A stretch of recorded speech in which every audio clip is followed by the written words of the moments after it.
Deuteronomy 32. Listen, you heavens, and I will speak. Hear, you earth, the words of my mouth. Let my teaching fall like rain, and my words descend like dew, like showers on new grass, like abundant rain on tender plants. I will proclaim the name of the Lord. O praise the greatness of our God.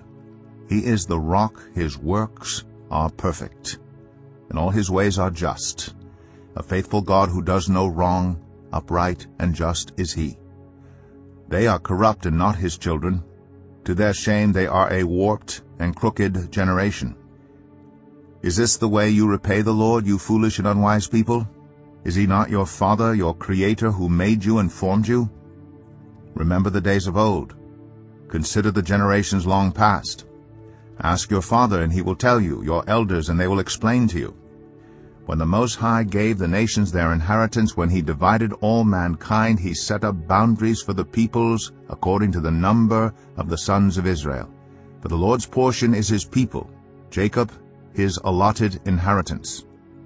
In a desert land he found him, in a barren and howling waste. He shielded him and cared for him, he guarded him as the apple of his eye. Like an eagle that stirs up its nest and hovers over its young, that spreads its wings to catch them and carries them aloft. The Lord alone led him. No foreign god was with him. He made him ride on the heights of the land, and fed him with the fruit of the fields. He nourished him with honey from the rock, and with oil from the flinty crag, with curds and milk from herd and flock, and with fattened lambs and goats, with choice rams of Bashan and the finest kernels of wheat. You drank the foaming blood of the grape. Jeshurun grew fat and kicked.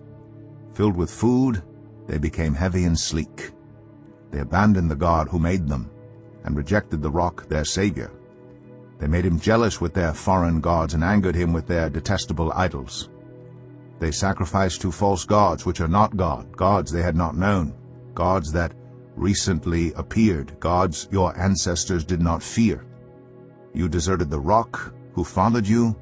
You forgot the God who gave you birth. The Lord saw this and rejected them because he was angered by his sons and daughters. I will hide my face from them, he said, and see what their end will be. For they are a perverse generation, children who are unfaithful. They made me jealous by what is no God, and angered me with their worthless idols. I will make them envious by those who are not a people. I will make them angry by a nation that has no understanding. For a fire will be kindled by my wrath, one that burns down to the realm of the dead below. It will devour the earth and its harvests, and set afire the foundations of the mountains. I will heap calamities on them and spend my arrows against them. I will send wasting famine against them, consuming pestilence and deadly plague. I will send against them the fangs of wild beasts, the venom of vipers that glide in the dust. In the street the sword will make them childless. In their homes terror will reign. The young men and young women will perish, the infants and those with gray hair. I said I would scatter them and erase their name from human memory. But I dreaded the taunt of the enemy, lest the adversary misunderstand and say, our hand has triumphed. The Lord has not done all this. They are a nation without sense. There is no discernment in them.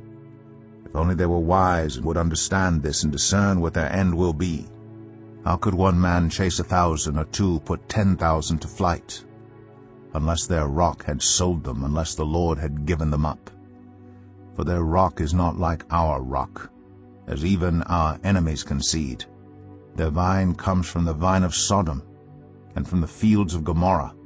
Their grapes are filled with poison, and their clusters with bitterness.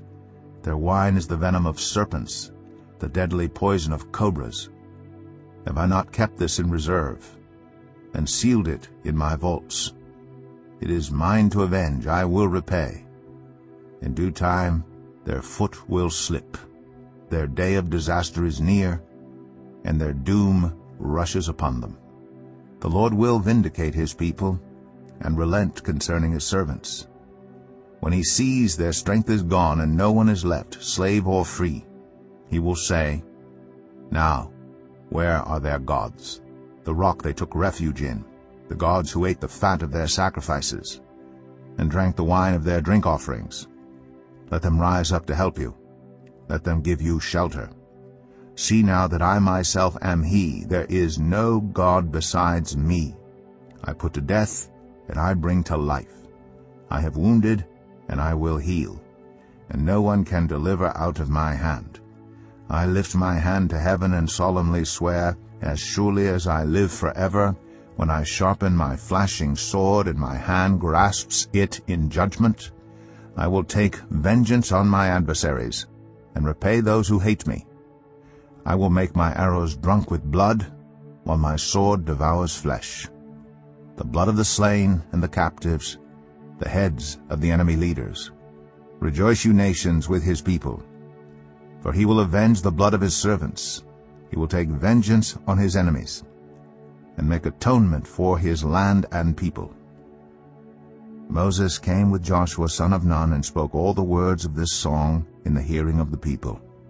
When Moses finished reciting all these words to all Israel, he said to them, Take to heart all the words I have solemnly declared to you this day, so that you may command your children to obey carefully all the words of this law. They are not just idle words for you, they are your life. By them you will live long in the land you are crossing the Jordan to possess. On that same day the Lord told Moses, Go up into the Abarim range to Mount Nebo in Moab, across from Jericho, and view Canaan, the land I am giving the Israelites as their own possession.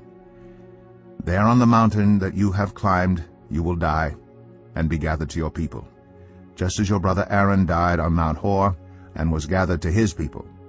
This is because both of you broke faith with me in the presence of the Israelites at the waters of Meribah, Kadesh, in the desert of Zin, and because you did not uphold my holiness among the Israelites. Therefore you will see the land only from a distance. You will not enter the land I am giving to the people of Israel.